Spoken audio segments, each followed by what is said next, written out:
There we go. We got it right that time. Awesome. Good to see everybody. Hope everybody's having an amazing, Who is the tech person? Sunday. I'm telling you, My boy, you need to Lord. get rid of these people. I'm Bishop Who George is the Johnson tech Jr. person? This is my beautiful wife, Dr. Kimberly Johnson. We're so excited to be with you guys tonight to share some wonderful insights with you guys. That's we believe that God has called your marriage to win and to walk in victory. That's why we do these sessions to teach you guys how to walk in victory. We had to run the promo twice because we have, here it is, a conference coming up. There it is right there on your screen. Revive.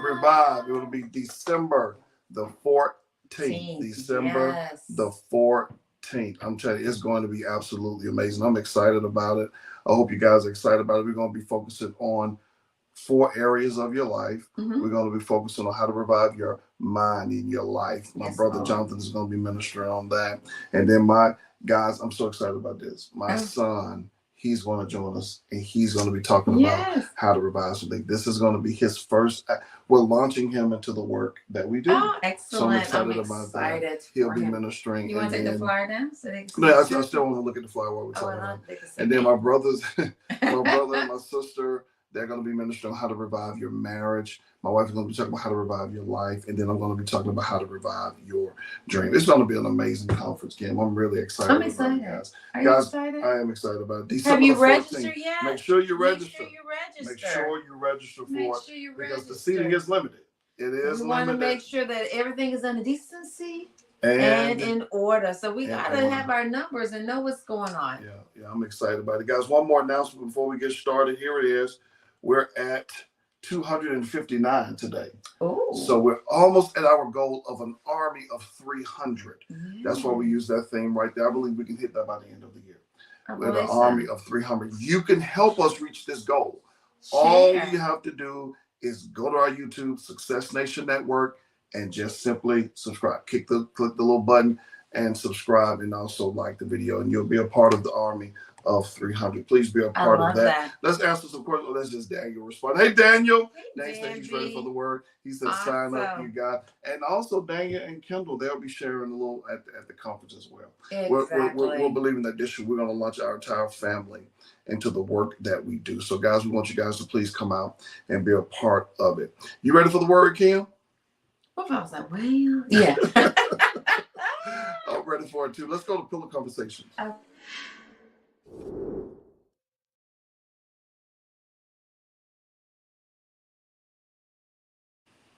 All right, guys, this is Pillow Conversations. These are conversations my wife and I, we just have just random conversations that we talk about.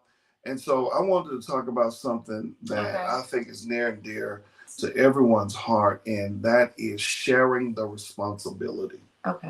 And that's what we was kind of talking about, Kim and I was kind of talking about before we got on today, because we had shot one live video talking about, we was both doing dinner together. How important is that, sharing the responsibilities in the house? I think it's important. I think it's important in terms of, I've always believed that we're a team.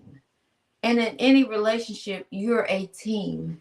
And so whatever that looks like to keep the family, the unit, the home moving forward. Right. And I think it shifts based on sometimes the seasons that we're in, what's going on, but we should work together to walk out this thing called life and to walk out what God has called us to do. So I think you should share. It shouldn't be one person just kick their legs up and the other person is just running from kink to kink. I thought that was funny because it was a guy. He was married to a doctor, and the lady had been running. She'd been doing her errands all day in the hospital. And so she got home, I think it was like 1 or 2 o'clock in the morning. And the guy was mad. He was like, you didn't cook dinner. Now, she had been working. He had been at home all day. She had been working all day. And he was like literally upset. So I think it's important, that you share, and I think it's important that you come up with a list of things that you share. A list that you share, have an understanding. And like I said, I think that could shift. Everybody brings something to the table. Yeah. And so what are we doing? And I referred to this in one other broadcast, but I really enjoyed listening to Supreme Court Justice Ketanji Brown. And she talked about how her and her husband worked together at different seasons. Right. And depending on where she was in a particular season, he may have picked up more of the load in certain areas. And then it also flipped. Guys, we're a team. Yep. We're a team. And once we get the understanding that we can do more and accomplish more when we work together, then we can go. What do you think the problem is? Like, why do you think, like for example, if a husband sees that something needs to be done around the house, what do you think is stopping them? Well, I'll tell you what I did when we first got married. Okay. I saw certain things modeled in my home. Yeah. And what I mean by that, my mother did most of the cooking. My dad, you know what I'm saying, he went out to work. But then my mother, she started working and cooking. So I saw it kind of modeled. You know what I'm saying? Model where a variety. I think it's the models that we saw growing up.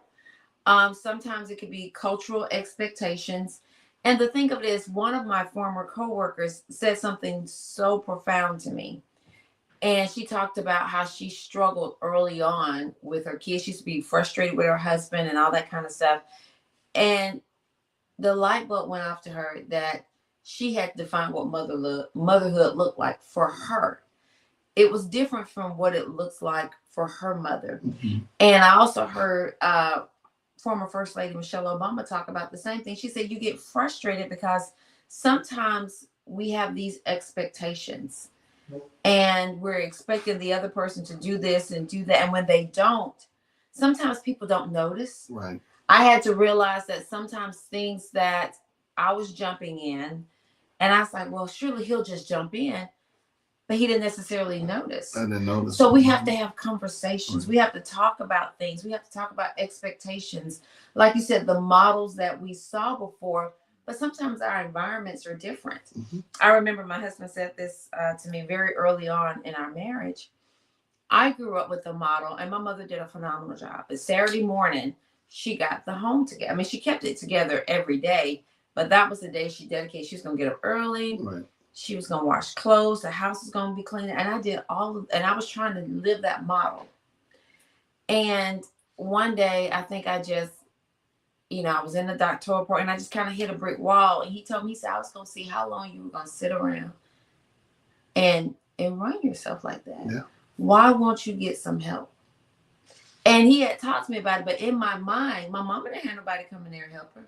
My grandma didn't have nobody. So they set this I can do it too, but not to point at my mom's life or my grandmother's life, but all of our dynamics were different. Right. And expectations were different.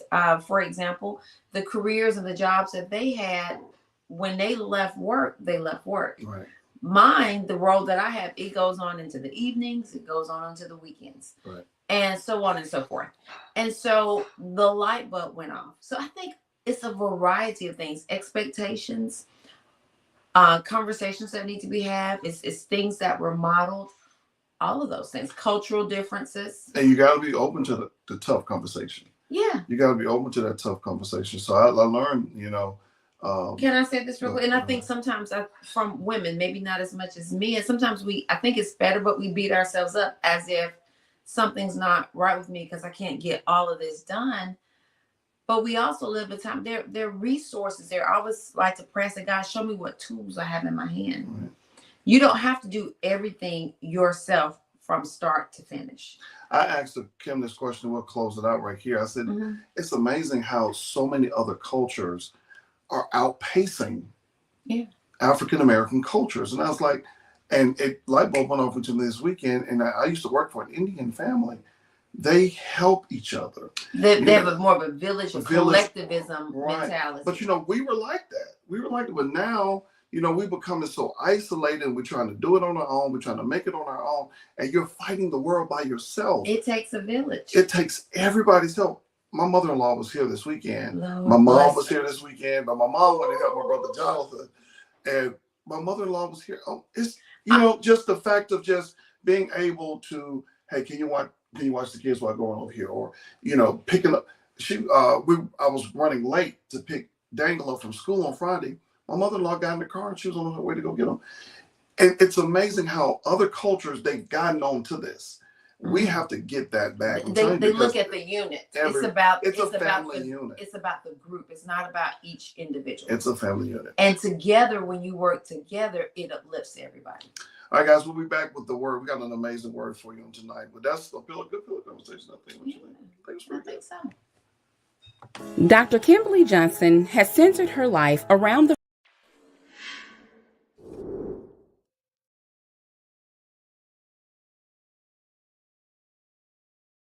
All right. I put the wrong bumper in there. It's okay. It's okay. Revive, guys. Don't forget, December 14th. McDonough, Georgia. McDonough, Georgia. Make sure you register, guys. Tell We'll your drop friend, that tell your link. cousin, tell your Please neighbor, tell tell your everybody to come out coworker. and be a part of this. Guys, we got an amazing word for you tonight. We're going to talk about pressure. But wait a minute, I need to, before we talk, well, there is a little pressure.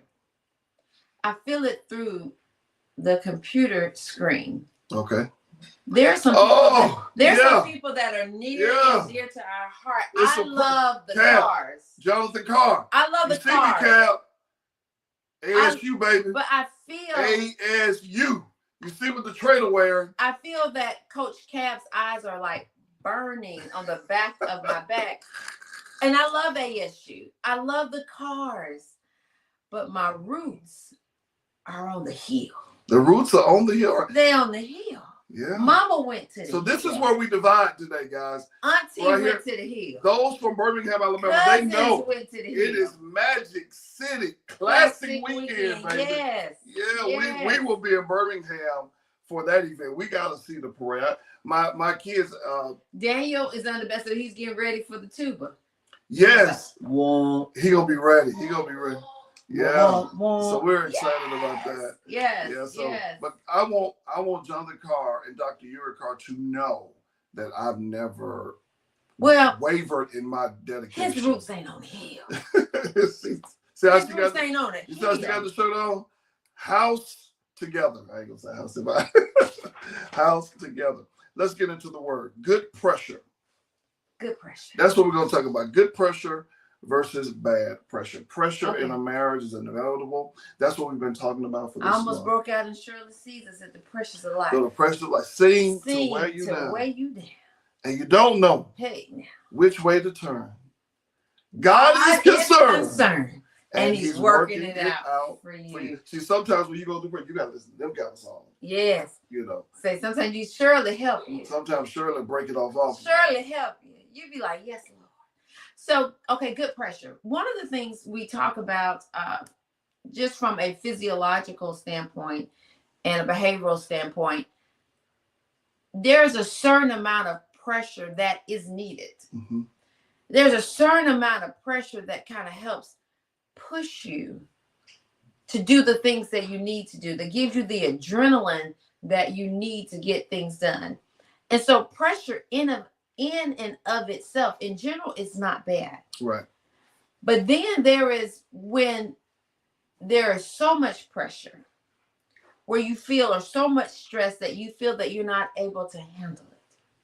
You're not able to address it or deal with it, that can begin to have negative consequences, or you don't know where to lay those cares. Right. You get what I'm saying? Yes. You don't know where to place it. Right. And then it begins to create other problems and issues in your life. So let's talk about the good pressures. So before I get there, I want to talk about this because where this message came from, it said when pressure is applied. I got this from Michael Irvin. He was giving a motivational speech. And he said when pressure is applied, he said it makes the good people fold. My Lord.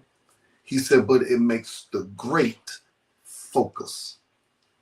I like that. Do you want to be good or do you want to be great? In this day and hour, we see pressure. Yeah. I see it. Pressure is being applied. So are you going to fold or are you going to focus? Yes. That's what you got to do. Are you going to fold? Or are you going to focus? Let me give you an example of that. Okay. My wife just bought me this thing. It's called a pressure cooker. Yes. The pressure cooker, it's such an amazing invention. It takes stuff that would take you hours to cook. Mm-hmm. You put it in this pressure cooker, you seal that top, and when the pressure is applied in that pot, it comes out good. I did some what they call those little things? Oxtails? Oxtails, girl. There you go. I did some oxtails. Anybody know cook oxtails? It takes oxtail hours. Uh-huh. But in that pressure cooker, it was able to do it in just moments. Let me ask you a question. How are you handling the pressure? Are you folding or are you focused? Is it causing you to zone in? All right, what are you doing? Is it causing you to dig in? I remember, and this is what we're going to start the message at, because there were some times, man, we had some pressure. Yeah. I remember when my wife was pregnant with my second son, and Michael Moo. And she was just, oh my God, it was Miserable. It was tough. Hurting. It was tough. Uncomfortable. But at the same time that my wife was in labor, Yeah. I was taking my comprehensive exams For your master's for my degree. master's degree. Yeah. You see, when pressure is applied, we're not telling you about something that we just pie in the sky. It makes the good fold, but it makes the great focus. Yeah. And so here I am. My wife was, really sick in the hospital. Mm-hmm. And just the pressure of all of that. And then I had to pass this comprehensive exam that was facing me right in my face. Yeah. And what was so bad, I remember when I went to go sit down to take the test. It was one of those tests where you're not supposed to have any devices. I said, you need to tell them. Right. Your wife is in labor in the hospital. And you need to leave your phone that they just, but I got to be able to get in contact with you. You tell them people. And he was like, I said, you tell them. And he told them. I told him, I said, hey, listen, I said, you tell them. I said, my wife is in labor as we speak. I said, I know I can't take my phone in here. I said, but hey, I is can't it cut it off anyway? and be I gone can't for cut it. hours. And they told me, and the guy was nice enough. He allowed me. He watched my phone while I went and took. That was before all them cheating scandals in Atlanta and everything. But no, I was living in Alabama. No, I'm saying, but you know how they cracked down on testing after all that went down. Right. So let's talk about 10 things that good pressure can apply. Okay. Number one, it can pry growth. Yeah, it can make you step out of your comfort zone. Right. It can make you step out of your comfort zone. It can make you rise higher because you see that there is another level to where you can go and what you can do. Number two, it builds resilience. And this is the one I think that it has helped my wife and I the most. Do you know what resilience is? Resilience. It's that bounce back. It's that bounce back. It's the mental toughness. Yeah. Right? When everything in you wants to quit, when everything in you wants to break, the mental toughness to hold on to what God said in spite of. Resilience, you see? Because the pressures of life will push you into the divorce court. The pressures of life will cause you to say something in that moment that you really don't mean and you can't take it back. But when you... I want to add to that. I'm sorry, when you was talking about the pressures of life pushing, because I saw something recently, a couple that I know, I won't go into much detail, like on Facebook, and this couple had been married for years and they always look so happy. And then I looked, and then the person was with somebody else. So they had gotten divorced and moved on. The pressures of life will push you out of each other's arms. Yeah. If you don't know how to handle that. So I'm gonna give y'all some things that Kim and I do, because a lot of times people think that we don't have problems or we don't face no pressures or different things like that. Pressure. It's pressure. But here's what we do. Kim and I, that little sweet shiny head. Sometimes you got to time out. You have to go to time out. But there are what we call four anchors. Okay. 4 anchors. Mm-hmm. Okay. 4 anchors that we believe because that was going to be my point number 3. It builds resilience, but point number three was what pressure is supposed to do. It really is supposed to elevate your focus. Wow. Okay. And that's what a lot of times people, when pressure is applied to their life, they start looking around at the problem. Yeah. Right? And when you begin to do that, you begin to sink in the problem. That's true. And you begin to magnify the problem. Mm-hmm. You see, whatever you focus on the longest, it becomes the strongest. Yes. And so when pressure is applied to our life, there are 4 anchors. Uh-huh. Well, what you're focusing on is going to determine where you're going. Right. And I say this, I know y'all probably like, if she bring that swimming up one more time, but y'all, I'm working on it. Y'all don't take You're the swim doing a good lessons. job. Thank you. And so my swim instructor would tell me, because I couldn't figure out, sometimes I wouldn't stay afloat. I wouldn't do, he said, he looked at me, he said, you're looking straight ahead. Or he tell me, he said, you're not looking. He said, where your head is, the rest of your body is going. So if your head is up, you're going down. Your body's not level. You gotta have your head down. Your focus. Exactly. So what are you looking at? And it was amazing because here I am. I was gonna have all these. I can't stay. He said, for off the top, you already knew. He said, you're looking in the wrong direction. As long as you're looking there, you'll never be able to do it effectively the way you're supposed to. Now, one thing we don't. Here's our 4 anchors. Okay. Number 1, we do not listen to the noise. I like that. That's anchor number 1. Kim and I, we do not listen to the noise. What is the noise? People talking, right? That's noise. Stress, that's noise. Children chirping at you, that's noise. When you are in a fight for your dream, your goal, your marriage, your life, health. your children, your health, you cannot listen to the noise. You got to see what the word says. You got to listen to what about God your says. Situation. Right. Yes. You got to listen to what God says. One of my favorite scriptures talks about when Elijah was in the cave, and this was all this noise came by the cave. He said, but he wasn't in that. And then the wind came by the cave and said he wasn't in that. And then something else came by the cave. He said he wasn't in that. He said, but then there was a still, small voice. Yeah. That anchor. So you got to, number 1, the anchor number 1, refuse to listen to the noise. Exactly. Anchor number 2, I'm going to give you 4 anchors. Okay. That Kim and I, we always do this because we've been through some things. Guys, listen, my first year pastoring the church grew, and then we went down to 6 people. 6. And of that 6, 1 was unborn. My son, he was unborn. And now in that 6, I'm counting myself. So 1, 2, and my unborn child, that's 3. That's 3 people. I hit all. That's 3 people. So the other 3 people was Pastor Nelson, his beautiful wife, Sumitra. We can adjust that because you got to count their kids. So we had more. Baby, Increase. That was 9.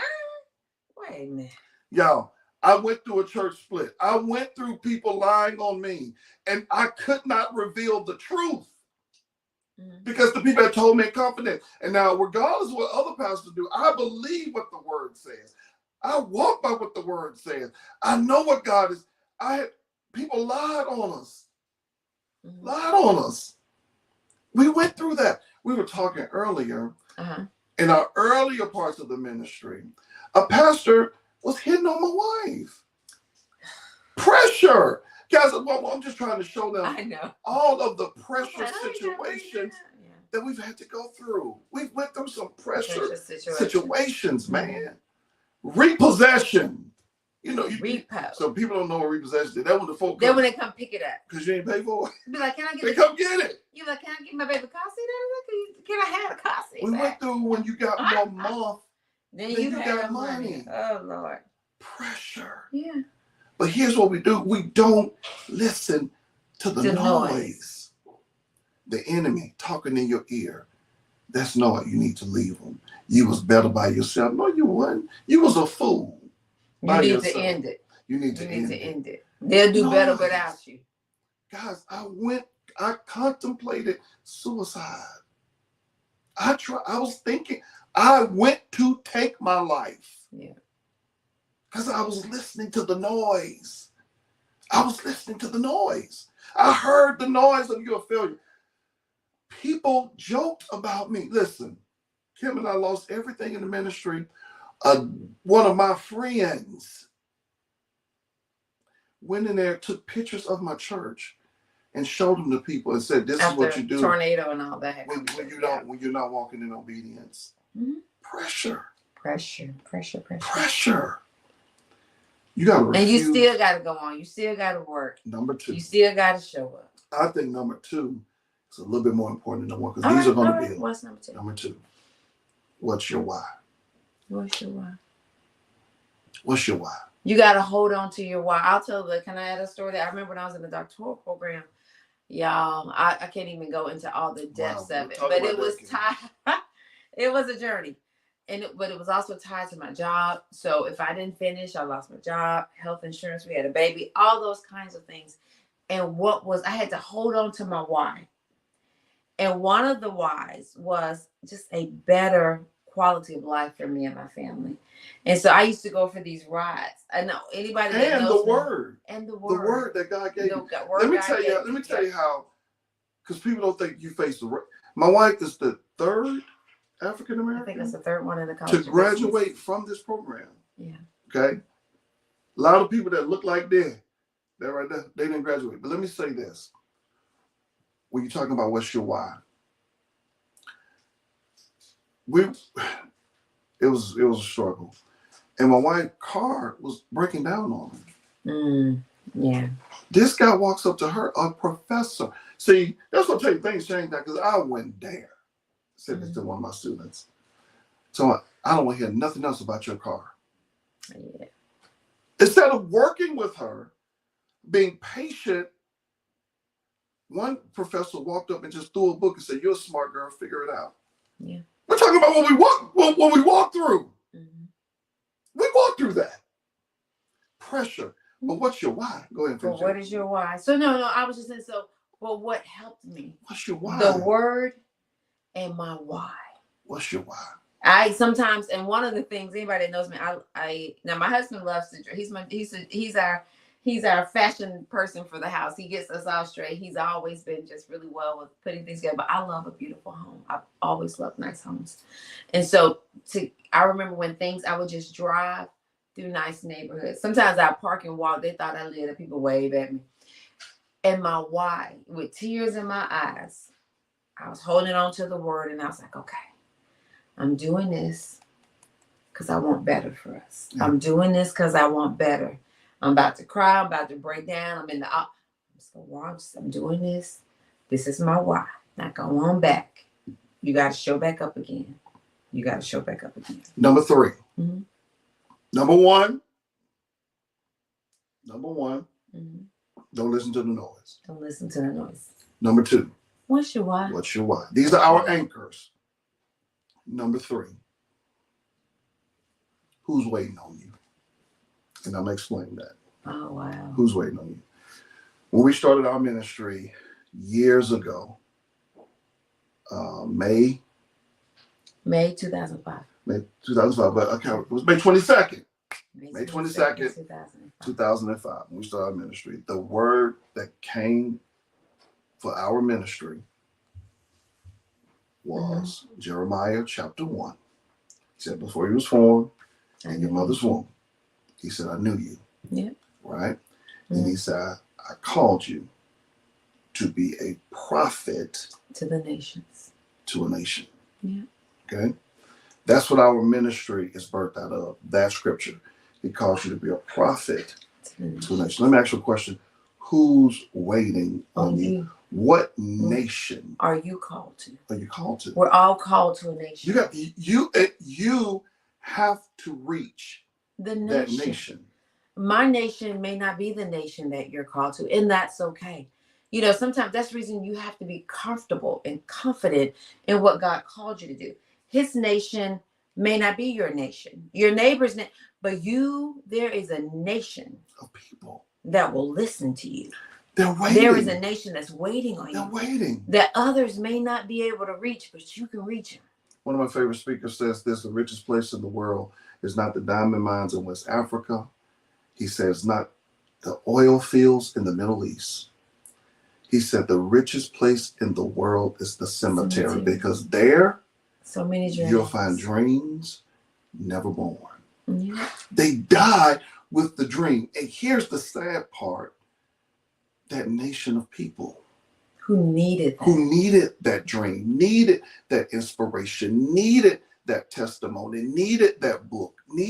What nation is waiting on you. Wow. There's a nation. There's a nation. And you can't stop until you complete the assignment and fulfill the nation. Number 4, and we'll be done with this one. Number four. Love conquers all. When pressure is applied to your life, you got to lean into the love. Yeah, you do. You have to You lean got into to the love. lean into the love. And we are a testimony that love Conquers all. conquers all. You got to focus on that. Your love will conquer. You got to say, let me put all this aside, because, and I was telling, I can't remember, I was telling somebody this the other day, because it was somebody I read that said, if you were to die, right, before your family Post your obituary. gets the obituary in their hand, They've at already the funeral, posted your job. they've already posted your job. They recruit. Yeah. So the people that is taking the biggest sacrifice Is your family. is your family. So you got to understand that love is more important than all of that. It's more important. It's important. So those are the 4 anchors that we lean into when pressure is applied to our life. We hold on to these 4 anchors. We hold on to them. We put our when we say elevate our focus, that's what we elevate our focus at. Right there, we find out what's my why? Why am I with you? Because I got a whole bunch of people that's counting on me. I got a whole bunch of people that's watching me. I got people right now watching this video, and you know that you are about to quit, but don't give up on each other. Exactly. Because the dream is so much sweeter when you accomplish it together. Do I need to go through all these? No, don't rush through them. All right, that's it, guys. Real quick, right here. Let's go to Life 101. No, let's go to the let's talk about the conference. Revive. All right. Let me show you the bumper for the conference, and then we'll come back and we'll talk a little bit more about the conference. Talk about how you can register for the conference, because we want you guys to register for the conference. Here's it. Who is the tech person?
All right, guys, there it is. Revive, December the 14th, 2024.